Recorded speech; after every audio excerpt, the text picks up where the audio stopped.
What's going on, everybody, and welcome to Wrestlemania 14. We are now moving right along into the second decade of WrestleManias, part of this 39 WrestleManias in 39 days. As you can tell, they fired their graphic designer when they made this logo. I thought this was a joke, but I've seen this on Wikipedia and about 4 other sources that this is, in fact, the WrestleMania 14 logo. X-rated is not on anything else outside of their promotional material. It's not what it's listed as a page match. It's called the greatest pay-per-view of all time. I guess that was a mouthful, so they made this cube here. I guess they wanted to get a little creative. I think it looks like hot dog shit. I didn't think 12 could be out-topped as far as worst graphics are, but there you are. You are trash. But that is not why we're here. We're not here to review their graphics. We're here to review their matches, and WrestleMania 14 has some bangers on it. So, let's get right to their reviews. First of all, before I do that, the match, just a little bit of news about the event itself. According to my notes here, WrestleMania 14 took place on March 29th, 1998. I was 5 years old. If I'm not mistaken, I think I actually watched this. Obviously, I don't remember it very well. I do remember which WrestleMania I remember the most when I watched it. It's in my head. Pretty sure it was 17. So we're getting close to the ones where I started watching wrestling regularly with my father. But I do remember seeing some of this. I vaguely remember the main event. And again, I was like 5, so my memory is it was 25 years ago, so my memory is very fuzzy. But I do remember the main event a little bit because it involved, obviously, Stone Cold Shawn Michaels in an absolute amazing bout. But we will get to that in a little bit. First up, we have, of course, Rob's ratings. Excuse me, on the side there. Of course, I have to put the logo on here, even though I hate looking at it. And of course, the ratings are from 10 to 0. Rob just uses letter grades because it was a little bit easier. So let us jump right to it. In case you do not know, 10 and 9 is an A, 8 and 7 is a B, 6 to 4 is a C, 3 to 2 is a D, 1 0 is an F. Based on Rob's letter grades, they're plus or minus. I know for a fact they differentiate between the two. If they're not, I assume it's the lower one unless it's a C. A regular C is going to be a 5, C plus is a 6, C minus is a 4. That's how this works. His A's, I do typically give a 10 to, but usually if Rob gives a match an A, I also gave it an A. So, it would end up being a 10 anyway. So, we'll go from there. I don't see any A's on here, so I don't think that's going to be an issue. Starting off with a stinker. Get it out the way, at least to me. It wasn't to Rob, but it was to me. We have a 15-man tag team battle royal won by the returning Legion of Doom. Great to see Animal and Hawk back again. I'm not even going to bother putting all the team names on here. You guys can look this one up yourselves. Not to be lazy, but quite frankly, I don't fucking know half of them. I've never heard of half of them before. And outside of the Nation of Domination, and quite frankly, this match is terrible. I didn't enjoy this one bit. These multi-man battle royals that start off with 30 people in the ring, it's chaos, and it's not fun chaos. It's just a mess. It's people just hitting people against the ropes, and eventually they start throwing the weaklings out, and they start throwing random people out, and you can't focus on anything. You can't see anything. You can't take notes of anything. It's a mess. It's a mess of a match. Yeah, nothing of note happens. Legion of Doom ends up winning it. The only benefit is I was hoping that I would get to see more Legion of Doom on my computer screen when I was watching these reviews, and I don't think I see them again. I do not remember if they're in WrestleMania 15 or not, until obviously I get to re-reviewing that rewatch. So until then, I'm pretty sure this is the last I see of them, and it's in a horrible match. That's just a bunch of chaos and messy. By the time the ring clears to where I can pay attention, it's over. 1 out of 10. I didn't enjoy it. Glad Legion of Doom is back, though. Glad my father probably got to see them return. Sure, he was happy. Sure, he loved this match. Rob gave it a C. That's going to end up messing up everything here. It's going to make this match a 3. So, unfortunately, unlike WrestleMania 13, where we had nothing below a 5, the very first match is going to be a below average match. So, not starting off great, WrestleMania 14. Hope you get better. Next up, we have the World Wrestling Federation Light Heavyweight Championship between Taka, Michinoku, and Aguila. Michinoku is extremely important for the history of wrestling, in case you do not know. The Michinoku driver is a move that a lot of Japanese superstars use. He invented the move, he made it famous, and a lot of wrestlers use a version of it, at least on the Japanese side. So he is huge implemental for that. But I don't remember either one of these two in the WWE. Matter of fact, I don't think you see either one of these two again in another WrestleMania. At least I haven't. So maybe in like a random match, you'll see a couple of them. I think the hardcore match that's in one of the later WrestleManias Taka's in, Aguila does not sound familiar to me. I don't think he's in another one, and I don't remember them at all. So this was interesting to me. Like, I recognize almost every superstar on this card except these two, which was interesting. I was excited to see that because of that. Very fast-paced, a little bit shorter than I think it should have been. I think these two could have been given a bit more time and produced a bit more of a magical match than they did. Very big spot match. It was basically, how do we get from one spot to another? Okay, that's how to do it. Now let's do it. Which isn't bad. I thoroughly enjoyed it. It was very, very high work rate, very fast paced, a lot of near falls, a lot of great action, great moves as you would expect from a lucha libre plus a Japanese star. You see that a lot in these high flyers that were starting to come up around this time.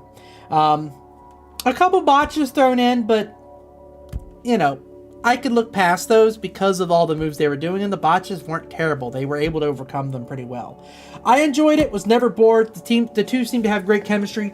I gave this match a 7 out of 10. Rob agrees. Rob gave this match a 7 out of 10 as well. So you two gentlemen, enjoy your 7 out of 10. And you have redeemed the stinker of a battle royale that predated you. Next up, we have Triple H. He's now going by Triple H.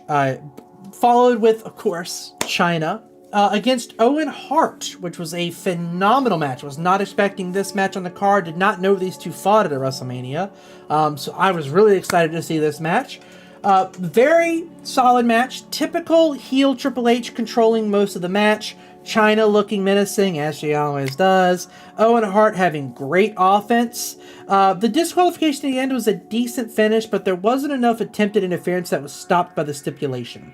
So, the stipulation was that Chyna had to be handcuffed to the then WWF Commissioner, Sergeant Slaughter. So, they were both standing ringside. They were handcuffed, which was supposed to prevent Chyna from interfering.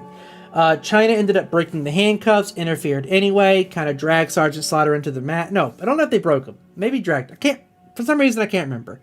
Somehow she gets free enough to cause the interference, which causes Triple H to be able to turn the tables. I would have liked to have seen more of her trying to break free and not just standing there accepting it, that she couldn't interfere until the very end, because Chyna doesn't usually interfere till the very end. So the stipulation really didn't change anything. I would have liked to have seen a little bit more if I was booking this, but I'm not.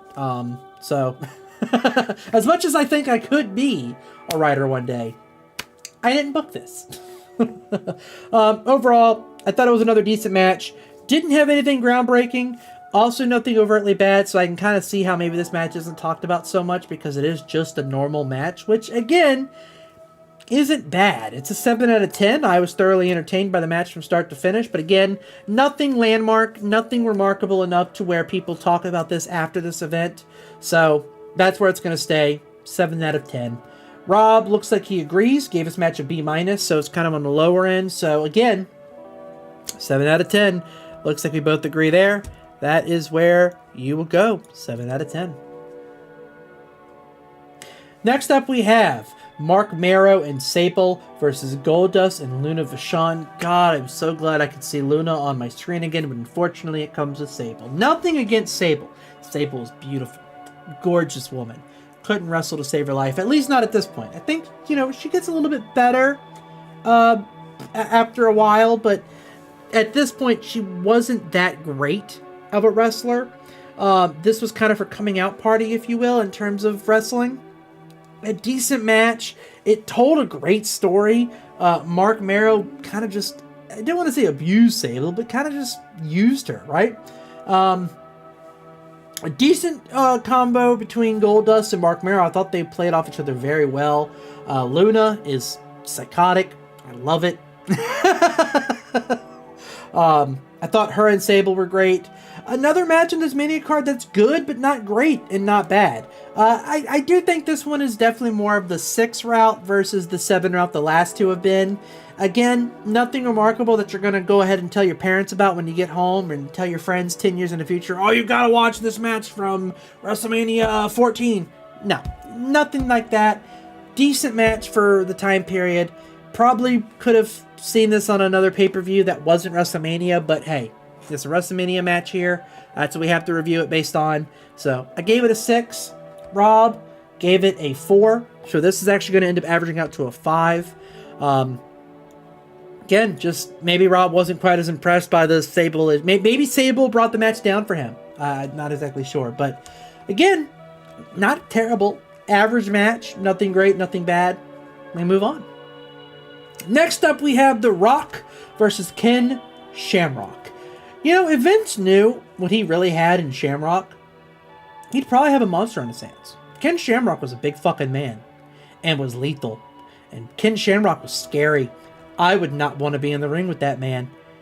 But he really didn't have a star-studded career like he could have been. I truly feel like Ken Shamrock could have been a main eventer. I feel like he could have been on the levels of the future of Stone Cold and Triple H and The Rock and Mankind, etc. And I feel like, at least so far, again, I'm only through WrestleMania 17 on my watches, so of course, maybe that changes as I get closer towards the 19s and the 20s, maybe that changes, but to my knowledge, I don't think Ken Shamrock ever outgrows the upper mid-card. Which is unfortunate because he really fucking could have.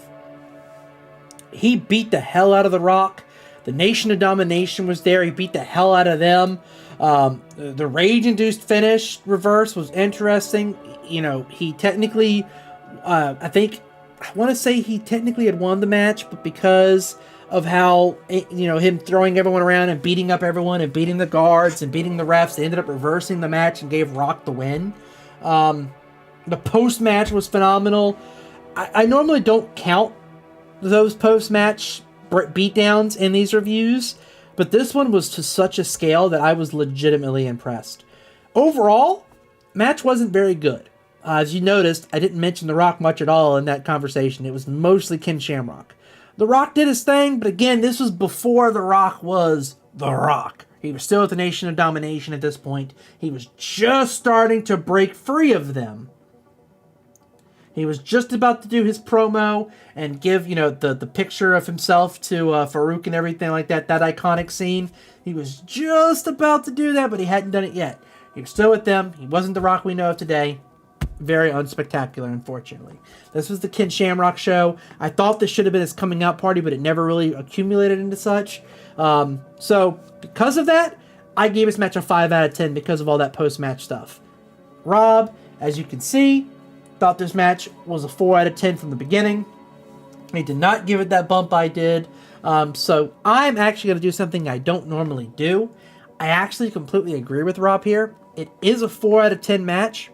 The post-match gave it a 5, but because Rob gave it a 4, I'm actually going to take his side on this. I'm going to keep mine at a 4. I'm not going to count the post-match stuff like I normally don't. I was going to make an exception, but I agree with Rob. I think this is a 4 out of 10, and I'm actually going to stick with this. I'm going to let Rob overrule me here and keep to my initial rating of a 4 out of 10. And next up we have the WWF Tag Team match between Cactus Jack and Terry Funk, at this time known as Chainsaw Charlie. Was just kind of a fun moniker for him, but everyone still called him Terry Funk. Versus the New Age Outlaws, Billy Gunn, and Road Dogg in a dumpster match. I love this match. I thought this match was fantastic. Rob thought it was at least a C+, but honestly, we haven't really reviewed any hardcore matches. And we haven't really talked about Mankind and Mick Foley at all. We haven't really talked about Terry Funk. Rest in peace, Terry Funk. He recently passed away. We haven't talked about the New Age Outlaws. We tend to do a lot of these match reviews on the same people. And even though Kane and Undertaker are on this card, I kind of want to save that conversation for the next time those two fight. So you know what? Let's talk about something different. Let's go talk to Rob about this match in this week's match review. Ladies and gentlemen of YouTube, boys and girls, children of all ages. I don't remember what he said.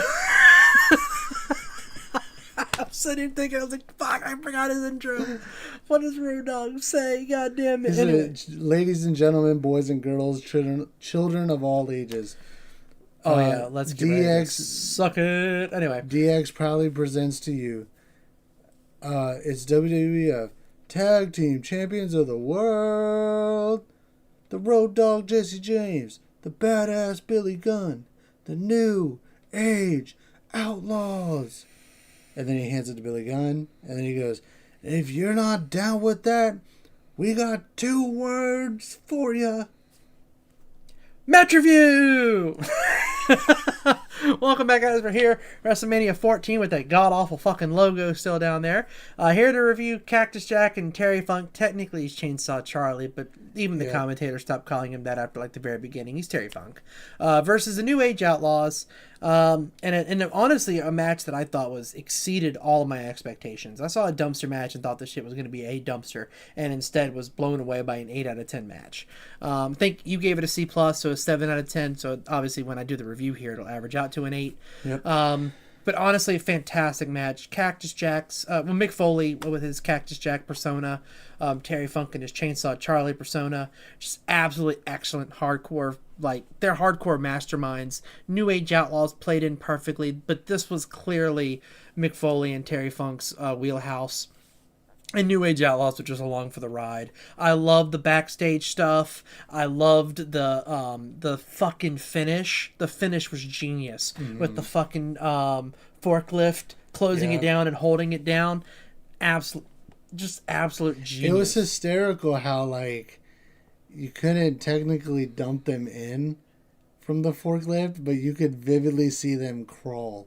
Yeah, you could see them like crawl over and just fall over and then just sit on top of it. Yeah. It didn't work out perfectly, which is why I gave it an 8 out of 10. I kind of wish that they would have done a little bit more in-ring, but given the stipulation... Well, you have to understand, it's also the Attitude Era. Nothing stayed in the ring. This was the beat the shit out of each other across the stadium. Sort of, yeah. This is the era where it was like, you're in the crowd 90% of the time.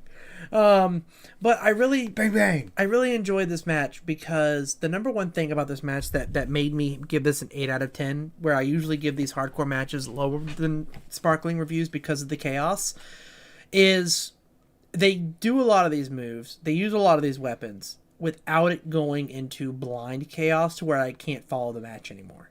I knew exactly what was happening. I could see exactly what the flow was going. It didn't seem choppy. It didn't seem botched. Outside of course, like you said, the fact you couldn't like use the forklift to knock them over.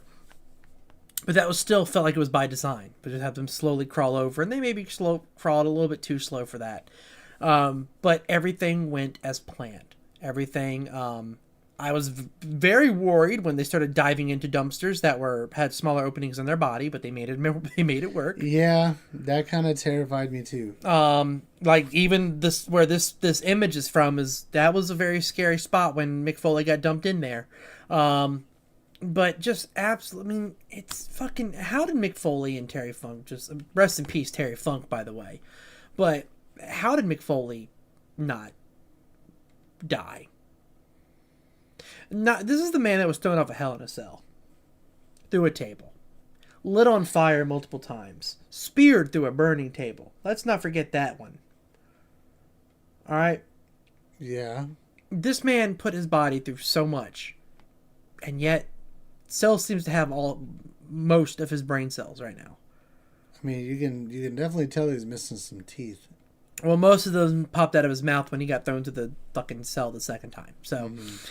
You know, they're battle wounds for him. Speaking of dying, man, I die a little bit every time he does the fucking mandible claw. I hate the mandible claw solely for the fact that I get nauseous every single time he does it. At the thought of a sweaty sock going into your mouth? Nope. Oh, do you not like the? But it has a nice little face on it. Nope. It's like getting tongue kissed by a It doesn't sock. matter. It doesn't matter. The Rock and Sock connection was cute, but like, no, thank you. But it's like getting kissed by a toe. No. Do you not want to kiss by? No. Not a feet guy, Rob. I'm not either. I like my feet, and that's about it, because they're my feet. I don't like my feet because my toes are hooked. Anyway, we're not going to talk about my fucked up feet. We're talking about his fucked up teeth. New Age Outlaws, I thought... His teeth. Yes, because he doesn't have his front teeth, so he can't say it. Anyway, I thought New Age Outlaws are perfect for this match. Again, Cactus Jack and Terry Funk were naturals in this match. I gave it an 8 out of 10 because it's hardcore, and it's kind of hard to give that too much of a good review. Billy Gunn, severely underrated. Always been. Road Dogg, extremely entertaining. You could... Not the best wrestler, but extremely entertaining. Mm-hmm. Billy Gunn was the better wrestler, not as entertaining in terms of on the mic. I will say this, Billy Gunn, listen, man, I've watched some of your stuff in AEW. It might be time to hang it up.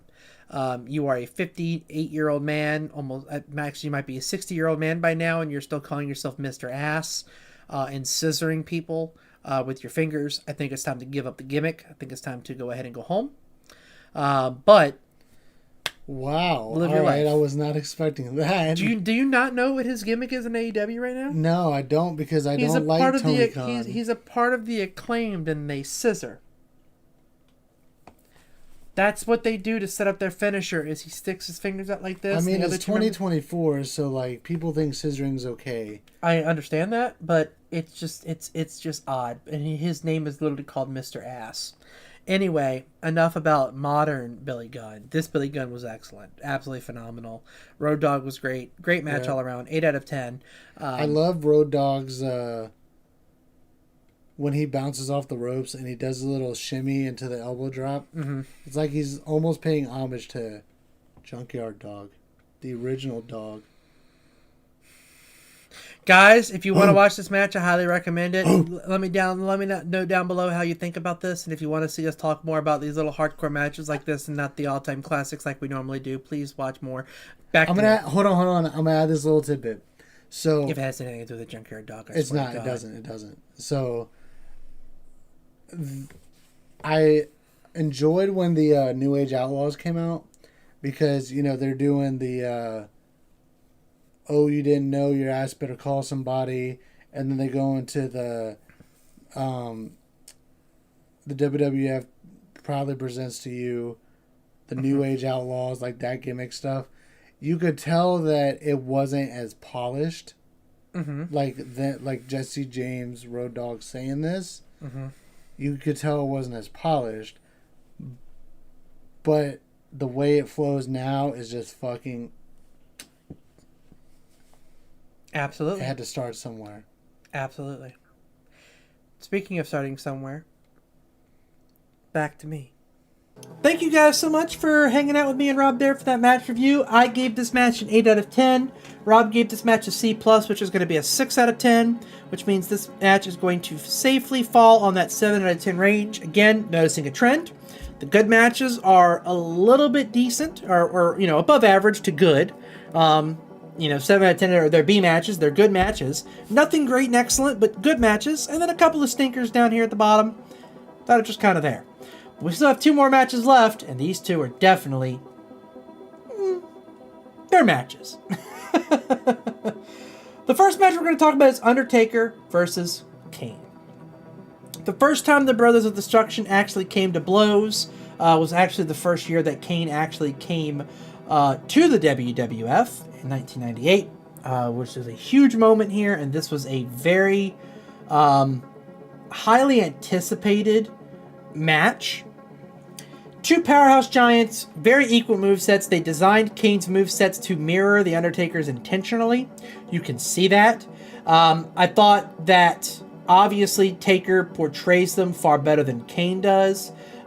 Kane physically looks more menacing and dangerous at this time, and I think that's also on purpose. He has the big dark mask, the red jumpsuit. Undertaker's garb is slowly starting to become more, I don't want to say normalized, but less like outlandish like he used to have. He looks more like just a normal, like, spooky dude again, right? Sort of like I was talking about with his match with Diesel. He's looking like a normal dude that has just happened to be a supernatural powers, right? So this is a great match in terms of physical composure. Story is excellent. The actual wrestling, not great. I always felt that Kane was not as good as Undertaker was in terms of actual wrestling and actually doing the moves. I thought Kane was much better at the more gimmicky matches, and when all he had to do was be a presence, and he didn't actually have to do a lot of the carrying of the match. Kane as a presence, excellent. Kane with a weapon in his hand, fucking terrifying, but he was excellent. A lot of the WrestleManias coming up, he joins the hardcore scene, and that is where he excels, in my opinion.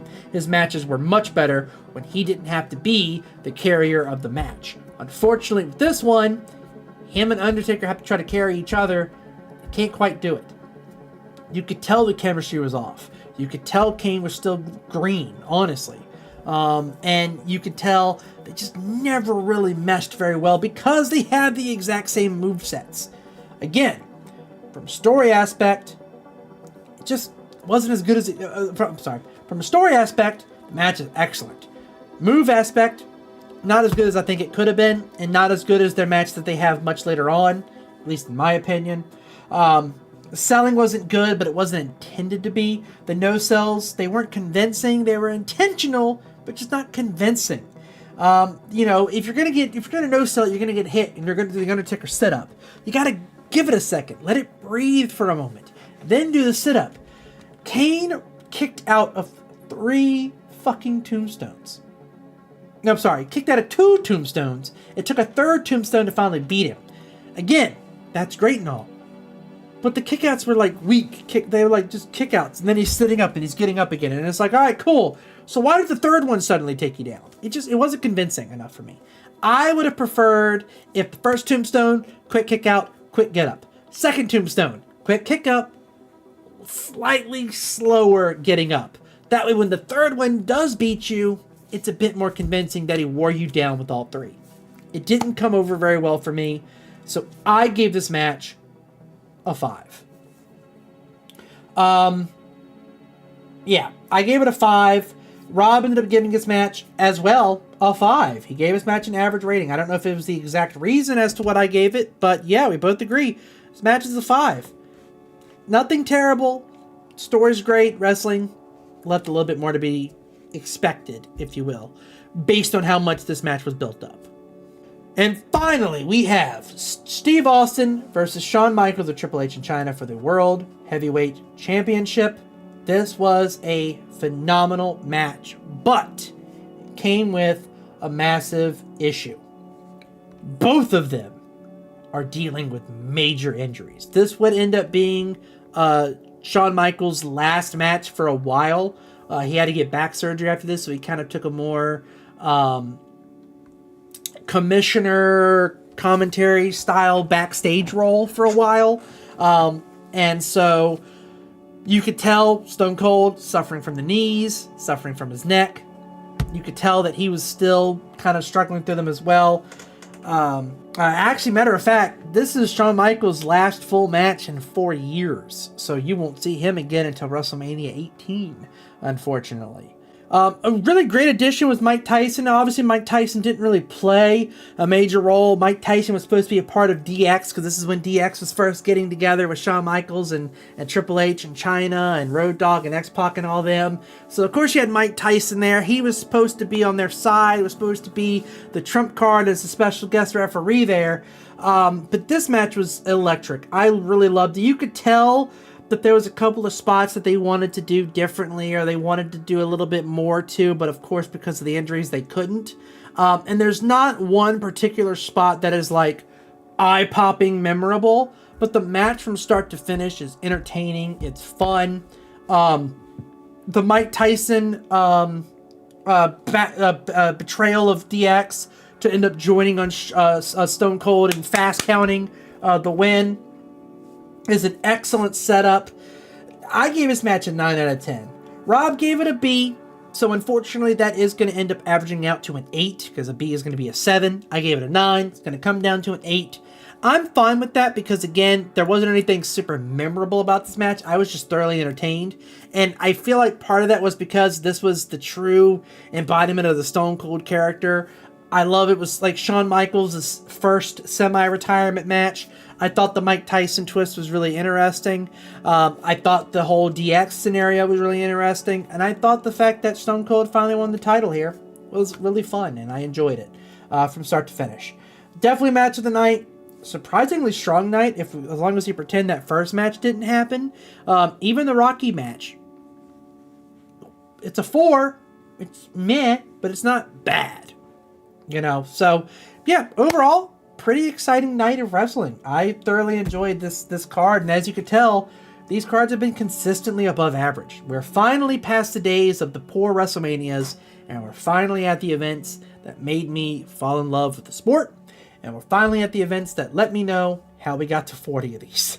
So, without further ado, let me go ahead and calculate the average total here. And the total comes up to a 5.75. I don't know if this ends up beating the previous one or not. I believe that one was a 5.86. Let me check here. 5.75 for this one. And WrestleMania 13 was a 5.86. So, falls just shy of WrestleMania 13. Probably because of that stinker of a 15-man tag team battle royal, unfortunately. Had that been a little bit better, maybe didn't exist at all, you might be looking at a card that is actually better than WrestleMania 13. But unfortunately, we don't have that. So, as of right now, WrestleMania 13 keeps its title as the best WrestleMania so far, but this one definitely comes in a very close second. We're seeing improvements in these overall cards, and I really cannot wait to see just how long this continued trend of good WrestleManias continues before we finally get a stinker. Let me know down in the comments down below which one you think is going to break this trend, or if you already know which one's going to break this trend. And until then, you guys have a fantastic night, and I will see you tomorrow for WrestleMania 15. Have a good night, guys.